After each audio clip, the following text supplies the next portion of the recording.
Hi guys, and welcome back to another DrAce video, and today we're going to be playing MotoGP 21, and it's time for Misano World Circuit Marco Simoncelli for the final round of our MotoE Championship Career Mode.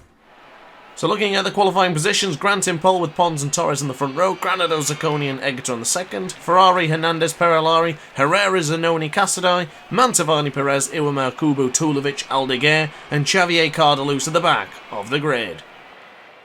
So we now look to the lights for the final time of MotoE, and away we go! It's a good start, but better start for Mikel Pons on that right-hand side of your screen. Jordi Torres, Eric Granado flying through. Granado came from 4th or 5th on the grid and is now up there in 4th position. I'll tell you what guys, something I've neglected to mention, which I'll tell you now, we are only going to be using power setting 2 for the final round of this Grand Prix. So it'll be very, very entertaining and very interesting. So up in the inside, ooh, very close to getting too far ahead of Jordi Torres. Unfortunately, contact made again, going into the right-hander for turn 5, but Mikel Pons up into the prime position, leading this Grand Prix from the front. That's exactly what you want to do. Brilliant start for Mikel Pons. He has been desperate for a victory all season, been close a couple of times, but each time has been denied. So can he make it our third winner this season in the 7 rounds we have had? So into Quercia, right onto the rear of Mikel Pons. Can we get up the inside for turn 9 and turn 10? As you can see the difference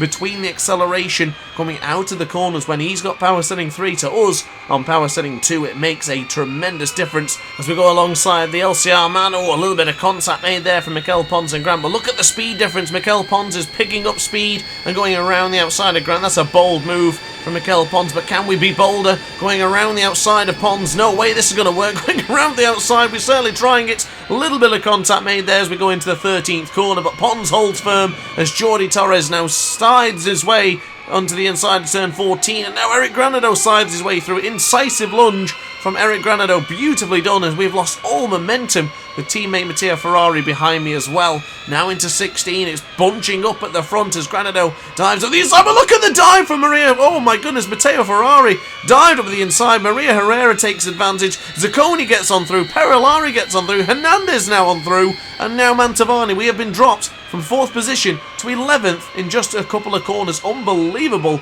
That is just terrible luck for Grant right now. This is the difficulties of power setting 2, losing all speed and momentum, but we get back on the right-hand side, and where are we going to position ourselves amongst this gaggle of riders, all going into 4, braking at the same point as now onto the right-hand side. Do we have a little bit of a gap to get ahead of Zacconi? Not quite. Hernandez ahead of Zacconi now was, oh, Perellari, very bold move. I had to lift up the motorcycle a little bit there, but we have lost more time. We could be going even further down now, down to 12th. Are we going to lose 13th now?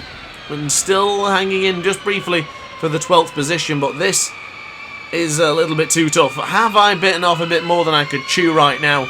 I need to try and regroup and get something back, as oh my goodness, we're dropping down to 14th position as we fight our way through into turn 9. Now onto the right hand side for Tramonto for turn 10. Nice and tight apex. We've got to get into the slipstream of 1 or 2 riders here. Try and get a double or triple slipstream if we can, or a quadruple if it's available, as we now go on to the right hand side for turn 11 for Cavone, of course. So now on the right hand side again for turn 12, right on side for 13 and 14. So the cold tyre for the left hand side will be brewing in a bit for turn 15. Got to be very careful on that left-hander, but for the time being, going into 14, sneaking up at the inside of Perez, beautifully done, as we now get alongside teammate Mantovani. Left-hand side will go, looks like someone got pushed out wide there. I think it was Perellari. It was indeed Perellari who got pushed wide, as we now battle our way through for 9th position, just behind the Octo guys.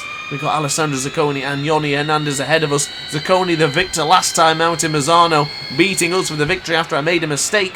And it's now the lady of the group, Maria Herrera, sets the fast lap of the race with a 1-4. Ooh, a little bit of contact made there with Alessandro Zacconi, and more contact is being made. I'm trying to force my way through, but it's just not happening as Zacconi goes wide.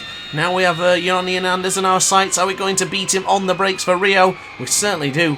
Beautifully done, and shout out to my cat for the same name for old Rio as we get on the left-hand side for turn 6. I was going to mention Maria Herrera, fastest lady on track with a 1:43.652. Brilliant job for her as we now try and pursue Matteo Ferrari, Egerton, Granado, Torres is up there as well with Pons, and of course Maria Herrera in 4th position.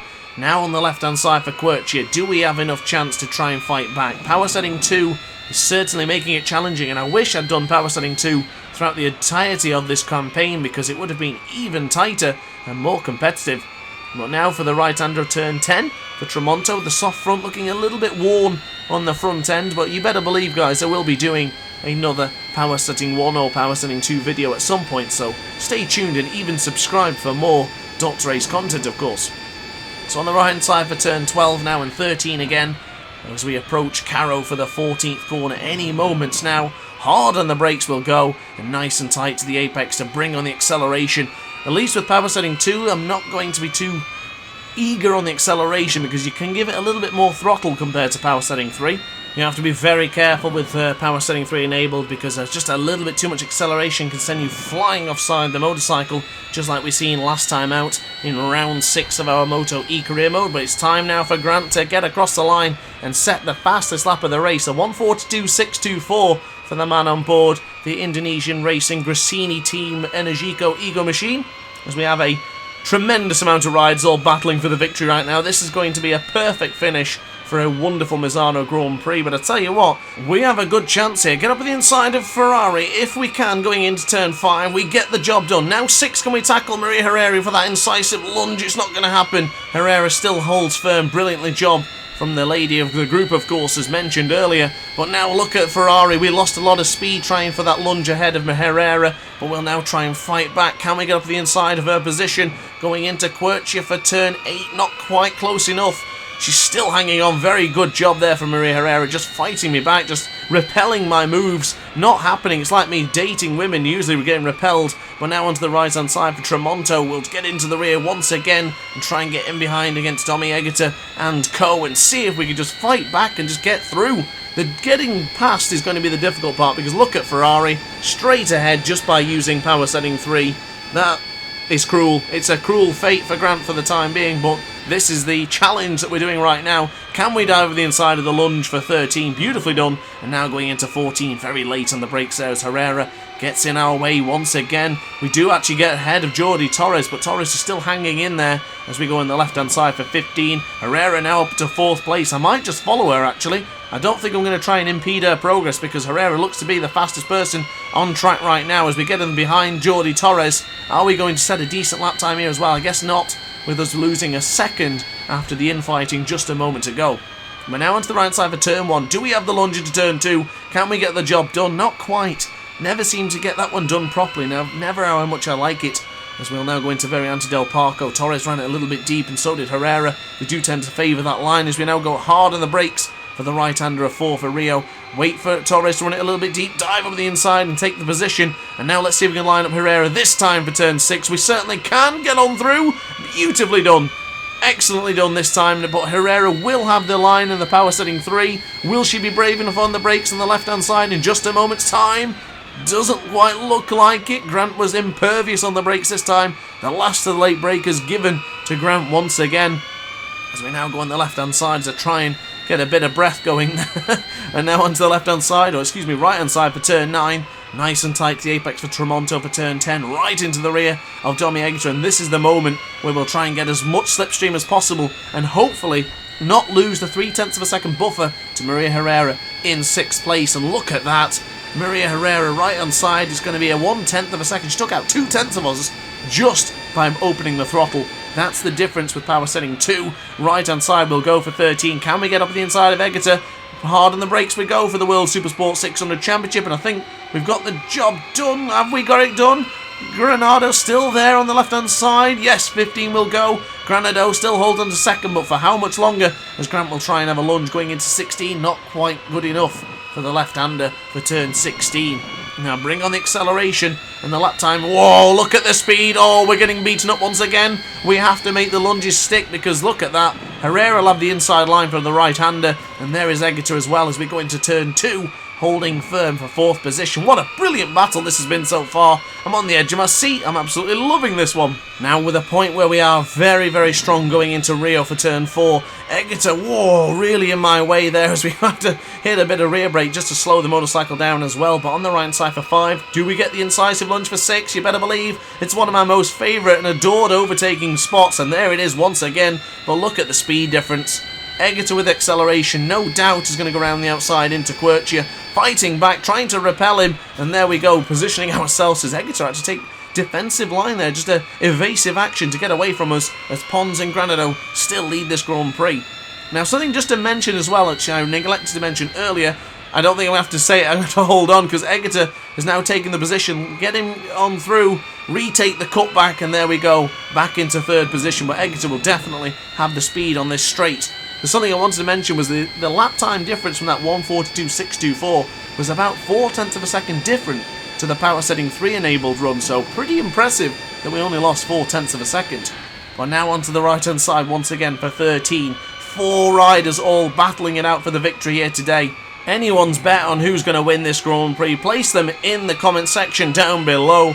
I have no idea who's going to take victory in this one, I really don't. Mikel Pons deserves it more than anyone right now though. I'm kind of rooting for him, to be honest with you, because he truly deserves a victory this season. He's been so close so many times, yet has just never taken the victory this season.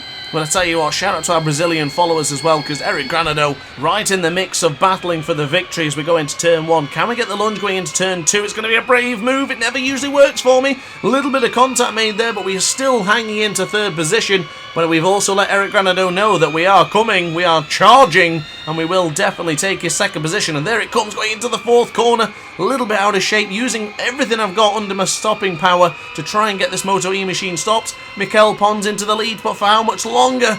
Oh, I really wanted that lunge going into the left-hander there, but we aren't close enough. Mikel Pons, have you got anything left, mate? Can you defend against the MotoE World Cup winner as we now go hard on the brakes? Oh, a little bit of contact. No, Mikel Pons has dropped it. Oh, no. I've completely scuppered his chances. I've just touched his rear tyre and he's obviously unsettled the bike. And the LCR man has just dropped the front going into Quercia. And now I've been demoted to 4th position. Let me know if I should have a penalty for that one. I don't think so. It was just 2 men wanting the same piece of tarmac and I didn't expect him to drop the front. But now we have one tremendous amount of work on our hands right now. Mikel Pons is down and out, which I can only apologise for. And Eric Granado leading the Grand Prix with Egerter in 2nd, Herrera in 3rd. Once again, she might inherit a podium after a crash ahead of her. Unbelievable fortune for the lady. As we now go on the right-hand side for 14 for the corner where met my demise last time out here in Misano. But now for the left-hander of 15. Cold tyre, so be very careful as that front end is looking a little bit worse for wear. That will show you the graphic. Look at the graphic at the bottom right corner of your screen there, ladies and gentlemen. Compare it to the way the tyre looked on the last Grand Prix. It just shows how much time I'm trying to save on braking. That's quite a massive amount compared. And the rear tyre looking almost pristine because acceleration has not really been our strength in this one. But now on the right hand side, Egerter, Granado, Grant, who is going to take the victory alongside? It's going to be 3 abreast going into turn 4. Who is going to be the bravest of the bunch? It looks like Eric Granado somehow still hangs on firm, but Grant will try and get the double overtake. Is it going to be enough? Alongside, I just can't get the lunge in, just can't get it in because too many men are in the way, too many men indeed, as we now try and fight back. Eric Granado has a quick look behind him to see where we're all going to be going into Quercia. Egerter, how brave are you, my friend? Can you get up the inside? But I tell you what, you might not be able to, but I certainly will get up the inside of you. A little bit of contact made, but we are now in the prime chance of getting ahead of Eric Granado. Where are we going to go for the lunge? We have to get it in towards Cavone, Caro, Misano. We have to get it done before then. Any later than... I don't even think Misano will get it done either. We have to get it through on Eric Granado. It's a 2.5 of a second lead. The Brazilian has his best chance of a possible victory this season. The checkered flag will beckon him, but will he be beckoning him just yet as we go into Cavone? Now into 12, now into 13. How much break can we get? Going into the 14th corner, it's not going to be close enough. Here it comes, a lunge. Oh, a little bit of contact made there from Eric Granado. We are in the lead, but he's touching my rear tyre. Oh, the rear tyre slipping and sliding all over the place. Oh, now on the left-hand side there for 15. 16's going to have to be the lunge. We are alongside here then to go. Side by side going into the final corner. We're up in the lead. Are we going to get the job done? Come on, bring on the acceleration. Granado's got power setting 3 across the line. Oh, Granado got it. Yep, Granado beat me on that one. Oh, oh my God. Absolutely nothing splitting Eric Granado and Grant in this Grand Prix. And Maria Herrera pinches it at the death ahead of Domi Egerter. So once again, Herrera with 3 podiums on the bounce. Terrific job for the Spaniard. Oh my goodness, what a wild race. Definitely going to have to do a Power Setting 2 race in MotoE once again, or even consider a Power Setting 1 race. So now a look at the final results of the Championship of MotoE. Grant, obviously the World Cup winner by 69 points clear from Egger. Alessandro Zacconi and Maria Herrera joint third place, but with Alessandro Zacconi's victory does indeed give him third place. So now look at the Team Championship and the results are in. Trentino Grassini MotoE dominated all season long with the courtesy of Grant and Ferrari with some good results, and that is going to be the final results with Tech 3E Racing second and Octo Pramac MotoE in third position. So that is it, guys. The final Grand Prix ends in a second place. Our third victor of the season, Grant Zacconi, and now Eric Granado. But what a season, guys. Absolutely terrific stuff. Maria Herrera finished on the podium as well with 3 podiums in a row, poised and ready for the next season. But guys, what a tremendous season. I have thoroughly enjoyed this MotoE career mode. It's been absolutely brilliant. The results have been fantastic for us. The competition's been great, and I can't wait for MotoGP Championship once again. MotoGP Championship will be starting very soon, where we'll try and tackle back-to-back championships with Aprilia. Now guys, thank you very much for watching this season. If you watched all of it, God bless you. If you watched some of it, even thank you very much as well. Like, comment and subscribe if you enjoy my content. It helps out the videos and content and the channel very much so. So I really appreciate all your support as always, guys. And I will leave you with the final celebration. Thanks for watching, guys. Like, comment and subscribe if you enjoyed. Hit the notification bell to be alerted to every single DrAce upload. And thanks for watching once again. Ciao for now.